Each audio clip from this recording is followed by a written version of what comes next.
오늘 말씀의 제목은 사랑의 주례매여라고 하는 제목으로 여러분과 같이 은혜를 나누고자 합니다.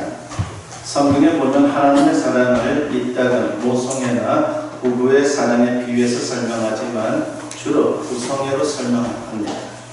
그래서 우리가 하나님을 아버지라 부르는 것입니다. 호세아서를 보게 되면 먼저 하나님의 사랑을 부부의 사랑으로 그렇게 설명을 하고 있죠. 호세아 선지자를 음탕한 여자 고멜과 결혼하게 함으로 하나님의 사랑을 깨닫게 하는 그런 방식을 하나님은 사용하십니다.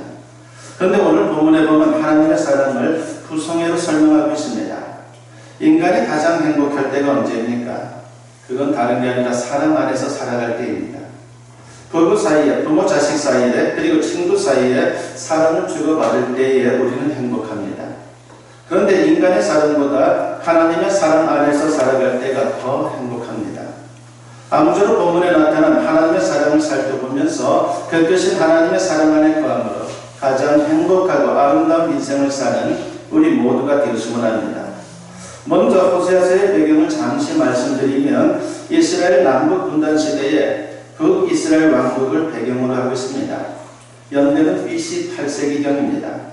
그 당시 그 왕국은 물질적으로 풍요로웠습니다. 그러나 하나님을 배반하고 영적으로 도덕적으로 타락하면서 그분이 서서히 쇠하고 있는 그런 상황이었습니다. 이런 위기 상황을 타개하는 길은 오직 하나, 죄를 회개하고 하나님께 돌아오는 것입니다. 그래서 하나님은 호세아 선지자를 통해서 끊임없이 말씀을 합니다. 내게로 돌아오라고 말합니다. 오늘 본문 호세아 11장의 내용도 오늘 본문인 호세아 11장의 말씀도 마찬가지입니다. 하나님의 크신 사랑을 언급하면서 하나님께 돌아올 것을 계속해서 요구하고 있는 겁니다. 이스라엘을 향한 하나님의 사랑은 한마디로 절대적인 사랑입니다. 그 사랑이 어떠한지 본문 1절에서 이렇게 묘사를 하죠. 이스라엘이 어렸을 때 내가 사랑하여 내 아들을 애굽에서 불러냈거늘 이라고 했습니다.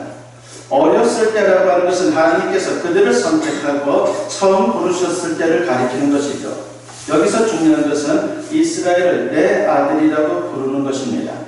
하나님은 아버지, 이스라엘은 아들, 즉 부자 관계로서 표현을 하고 있습니다.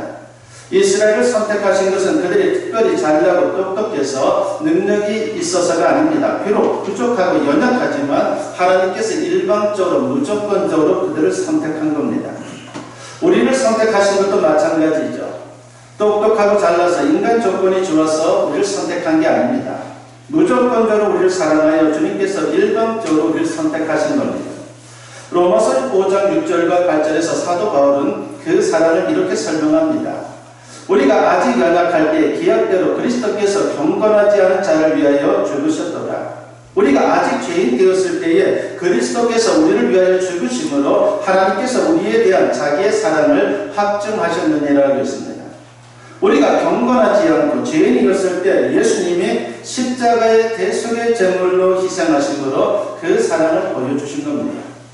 본문 3절과 4절을 보면 좀 더 구체적으로 하나님의 사랑에 대해서 설명을 하고 있죠. 그러나 내가 에브라임에게 거룩을 가르치고 내 발로 안았음에도 내가 그들을 고치는 줄을 그들은 알지 못하였도다. 내가 사람의 줄 곧 사랑의 줄로 그들을 이끌었고 그들에게 대하여 그 목에서 멍에를 벗기는 자같이 되었으며 그들 앞에 먹을 것을 두었노라고 했습니다. 하나님은 마치 아버지가 어린아들 걸음마를 시키듯이 이스라엘을 인도해 주셨고 그리고 팔로 안아 그들을 보호해 주셨습니다. 또 사랑의 줄로 이끌어 주셨습니다. 또 그들 앞에 먹을 것, 즉 풍성한 물질로 주님께서 그들을 축복해 주셨습니다. 이것이 바로 주님의 사랑인 거죠. 영국에 살 때에 우리나라에서는 볼 수 없는 풍경을 보았습니다. 지금도 이런 모습은 우리나라에서 없는 것 같아요. 영국 사람들은 아이들을 밖에서 데리고 다닐 때에 우리가 좀 다릅니다. 어깨에다가 줄로 묶어가지고 애들을 데리고 다녀요. 그러니까 뭐 데리고 다니는 게 강아지 한 마리 끌고 가는 거죠. 처음엔 너무나도 신기했어요. 어떻게 아이들을 저렇게 끌고 다닐까? 그냥 다른 게 아닙니다. 안전을 위해서 그렇게 하는 거죠. 여러분 알고 보면요, 그 줄은 미워서 그런 게 아니라 속박하기 위한 것이 아니라 보호하기 위한 사랑의 줄이라고 하는 겁니다. 그러니까 아이들이 그 줄에 매여 있는 한 절대로 어려움을 당할 수 없다는 것입니다. 이것이 바로 호세아 11장 4절에 나오는 사랑의 줄입니다. 특별히 3절에서 내가라고 하는 인칭 대명사가 중요합니다. 히브리어는 동사 자체에 인칭 표시가 있어서 굳이 인칭 대명사를 쓸 필요가 없습니다. 그런데 강조할 때는 일부러 인칭 대명사를 따로 씁니다. 하나님의 특별한 사랑을 강조하기 위한 표현인 것이죠. 그런데 하나님의 사랑이 있음에도 이스라엘 백성들은 어떻습니까? 성경을 보면 배운 망각할 때가 너무나도 많았습니다.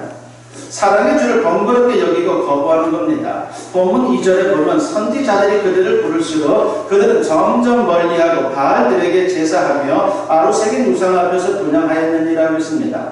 하나님께서 선지자들 중에 거듭거듭해서 회개를 촉구했지만 오히려 하나님에게서 멀어지고 바알과 같은 우상을 섬기는 일에 그들은 더욱더 열심을 기울였습니다. 얼마나 기가 막힌 노릇입니까? 영영 돌이키지 않는 이스라엘 백성들, 하나님께서 그들의 타락상을 보다 못해 마침내 결심을 하게 됩니다. 본문 5절과 6절에 보면 그들은 애굽 땅으로 되돌아가지 못하겠거늘 내게 돌아보기를 싫어하니 아수르 사람이 그 임금이 될 것이라. 칼이 그들의 성읍들을 치며 빗장을 깨트려 없이 하리니 이는 그들의 계책으로 말미암음이니라 했습니다. 이 말씀은 아수르 제국에게 멸망당할 것을 예언하고 있는 겁니다. 전쟁이 일어나 칼로 모든 성이 파괴되고 정복될 것이다 라고 말씀을 하고 있는 겁니다. 정말 이 예언대로 BC 722년 북이스라엘은 아수르에 의해서 완전히 멸망하고 말았습니다. 이스라엘은 멸망의 포로가 되어서 사방으로 흩어지게 됩니다. 그제서야 그들은 통곡하고 회개하게 됩니다. 이런 과정을 거치면서 이스라엘은 다시 하나님께 돌아오게 되죠. 하나님은 절대적인 사랑, 포기하지 않는 사랑으로 이스라엘을 다시 사랑하시고 그들을 회복시켜 주신 것입니다. 본문 8절을 보게 되면요, 하나님의 사랑이 얼마나 대단한지를 우리가 알 수 있습니다. 에브라임이여 내가 어찌 너를 놓겠느냐, 이스라엘이여 내가 어찌 너를 버리겠느냐, 내가 어찌 너를 아드마같이 놓겠느냐, 어찌 너를 스보임같이 두겠느냐, 내 마음이 내 속에서 돌이키어 나의 긍휼이 온전히 불붙듯 하도다 라고 했습니다. 여기서 에브라임이라고 하는 것은요, 북이스라엘의 대표적인 지파입니다. 그렇기 때문에 북이스라엘, 즉 이스라엘을 절대로 포기하거나 버리지 않겠다는 겁니다. 아드마와 스보임은 소돔과 고모라가 심판받을 때에 함께 멸망한 도시들이죠. 소돔, 고모라, 그리고 아드마, 스보임 등의 도시들은 완전히 끝장냈지만 하나님이 선택하신 이스라엘에게는 그럴 수 없다는 겁니다. 결국 하나님은 진노를 거두시고 이스라엘을 회복시켜 주게 됩니다. 본문 9절 말씀에 보면 내가 나의 맹렬한 진노를 나타내지 아니하며 내가 다시는 에브라임을 멸하지 아니하리니 이는 내가 하나님이요 사람이 아님이라. 네 가운데 있는 거룩한 이니 진노함으로 내게 임하지 아니하리라고 했습니다. 사람은 한 번 화를 내게 되면요, 그리고 한 번 마음이 돌아가게 되면요, 계속해서 관계가 안 좋습니다.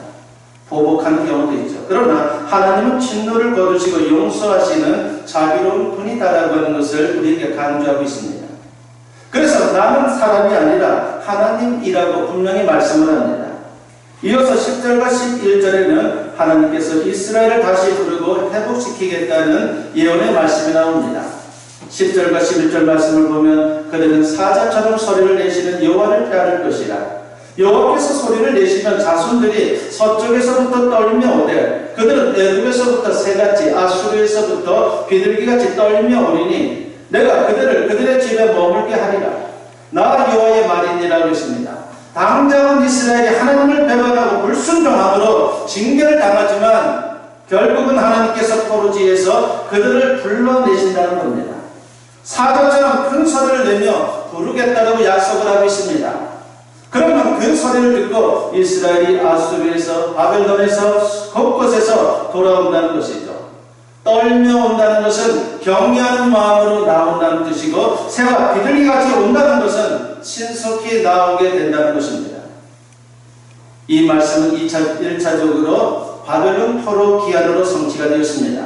그리고 2차적으로는 신약시대의 예수님의 십자가 이후 혈통적인 이스라엘뿐만 아니라 이방인까지 만민이 하나님께 돌아와 구원받을 것을 예언하는 말씀입니다. 이를 가르쳐서 흔히 영적인 이스라엘이라고 부릅니다. 예수님께서 친히 말씀하신 바와 같습니다. 누가복음 13장 29절에 보면 사람들이 동서남북으로부터 와서 하나님의 나라 잔치에 참여하리니라고 했습니다. 오늘 우리가 구원받아 하나님의 백성이 된 것도 여기에 해당되는 겁니다.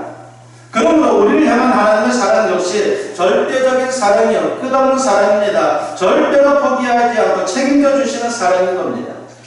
사도 바울은 이 사랑을 이렇게 증거합니다. 로마서 8장 35절부터 37절에 보면 누가 우리를 그리스도의 사랑에서 끊으리요 환난이나 공고나 박해나 기근이나 적신이나 위험이나 칼이라 기록된 바 우리가 종일 주를 위하여 죽임을 당하게 되며 도살당할 양같이 여김을 받았나이다 함과 같으니라. 그러나 이 모든 일에 우리를 사랑하시는 이로 말미암아 우리가 넉넉히 이기느니라 했습니다. 하나님의 사랑은 예수님의 사랑은 끊을 수 없는 사랑이라고 하는 겁니다. 부모 자식 간의 혈연 관계를 끊을 수 없는 것처럼 예수님의 십자가뼈로 맺어진 관계 역시 끊을 수 없어요. 부모 자식 간은 어떨 때 끊어지는 경우도 있죠. 그러나 하나님의 사랑은 절대로 그렇지 않다라고 하는 것입니다. 이 사랑이 있기 때문에 우리는 승리를 확신할 수 있는 거예요. 세상이 아무리 어렵고 힘들어도 실패하지 않습니다. 반드시 승리할 수 있습니다. 그러므로 그 사랑에 응답하는 게 가장 지혜로운 삶의 비결인 겁니다. 예수님께서 그런 삶으로 우리를 초청하고 있습니다. 마태복음 11장 28절부터 30절에 보면 수고하고 무거운 짐진 자들아 다 내게로 오라. 내가 너희를 쉬게 하리라. 나는 마음이 온유하고 겸손하니 나의 멍에를 메고 내게 배우라. 그리하면 너희 마음이 힘을 얻으리니 이는 내 멍에는 쉽고 내 짐은 가벼움이라 하시니라 했습니다. 예수님께 나오면 멍에를 내어주십니다. 오늘 보면 4절에 사랑의 줄과 비슷한 것입니다. 멍에하면 속박을 생각하기 쉬운데 이건 좀 다릅니다.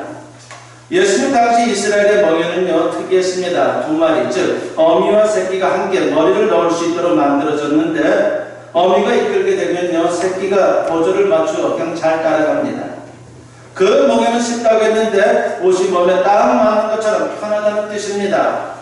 짐이 가볍다는 것은 어미서가 이끌기에 새끼는 짐의 무게를 별로 느끼지 않는다는 것이죠. 그러니까 멍에 때문에 힘든 게 아니라 오히려 더 쉽고 더 편안한 인생을 살아갈 수 있다라고 주님은 우리에게 말씀하고 있는 겁니다. 그러니까 우리에게 있어서 주님이 주시는 멍에는 그렇게 힘든 것이 아니다라고 하는 것을 알 수 있죠. 주님의 사랑의 줄을 붙잡고 따라가는 게 결국은 지혜로운 삶의 태도인 것입니다. 많은 사람들이 오해하는 게 있습니다. 아무 것에도 얽매이지 않으면 자유로울 것 같고 행복할 것 같다고 그렇게 생각을 합니다. 그러나 착각이죠. 사랑에 얽매이는 게 자유이고 그리고 행복입니다.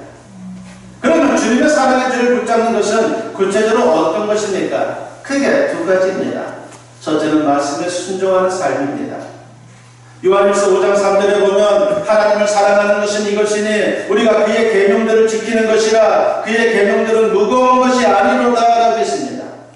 하나님 사랑에 응답하는 자는 주님 말씀에 순종합니다. 그런데 말씀을 지키는 것을 부담으로 생각하고 죄악 세상에서 그렇게 살면 손해보고 뒤처질 것 같은 생각이 들지만요 절대로 그렇지 않습니다. 말씀의 범위에서 나가지 않고 그 안에 살면요 하나님께서 우리 인생을 책임져 주십니다. 오히려 말씀을 벗어나 사는 것은 자유가 아니라 방종이요 자살행위와 같은 거예요. 말씀대로 사는 것은 결코 어렵거나 괴로운 게 아닙니다. 예를 들어서 도로를 주행할 때 한번 여러분 차선을 생각해 보세요. 옛날에 중국 다녀온 분들이 얘기하더라고요. 차선이 없으니까 너무나도 무서웠다고. 지금은 좀 많이 달라졌겠죠. 차선이 여러분 불편합니까? 부담스럽습니까? 차선은 우리를 보호하고 편안하게 해줍니다. 예수님의 말씀이 바로 그런 겁니다. 어떤 분이 이런 간증을 합니다. 저에게는 손가락 하나가 없습니다. 왜 그런지 아세요? 심심풀이로 도박에 손을 댔는데 점점 깊이 빠지면서 도박의 중독자가 되었습니다. 수도 없이 끊겠다고 결심했지만 며칠 지나면 다시 도박장으로 향했습니다. 그러던 어느 날 아내에게 결심을 보여준다고 부엌칼로 손가락을 잘랐습니다. 그런데 일주일 후 또다시 도박장으로 가는 제 모습을 보면서 저는 정말 좌절했습니다. 다행히 예수님을 믿고 말씀에 매여 살면서 저절로 끊어졌습니다. 그렇게 간증을 했어요. 그렇습니다. 좋은 데 매이면 나쁜 데서 벗어날 수 있는 거예요. 그걸 끊는다고 해서 끊어지는 게 아니에요. 그걸 끊기 위해서는 좋은 데 매여야 하는 겁니다. 이게 바로 신앙의 축복이요. 말씀이 주는 자유입니다. 그렇습니다. 말씀을 순종하는 게 자유이며 평안이며 축복입니다. 부디 사랑의 줄에 매여 말씀대로 순종하며 진정한 승리를 경험하는 우리 모두가 되었으면 합니다. 두 번째로 하나님이 주신 사명에 헌신하는 게 사랑의 줄을 붙잡는 겁니다. 사도 바울은 이렇게 고백하죠. 고린도후서 5장 14절 상반절에 보면 그리스도의 사랑이 우리를 강건하시는도다 라고 했습니다. 사도 바울은 다메섹 도상에서 예수님을 만난 후에 복음 전파의 사명을 위해 자신의 전부를 들여 헌신을 했습니다. 억지로 강제로 그렇게 한 게 아닙니다. 저절로 된 겁니다. 주님 사랑이 이끌렸기 때문입니다. 많은 사람들이 무언가에 얽매이는 것을 싫어합니다. 그렇게만 되면 자유하고 행복할 줄 압니다. 그러나 착각입니다. 인간은 피조물로서 하나님을 의존하는 존재예요. 그래야지만이 제대로 된 인생을 살아갈 수 있도록 주님이 만들었습니다. 하나님의 사랑에 매일 때 그래서 우리는 행복하고 의미 있는 인생이 되는 겁니다. 이를 거부하게 되면요 엉뚱한 데 얽매이게 돼요.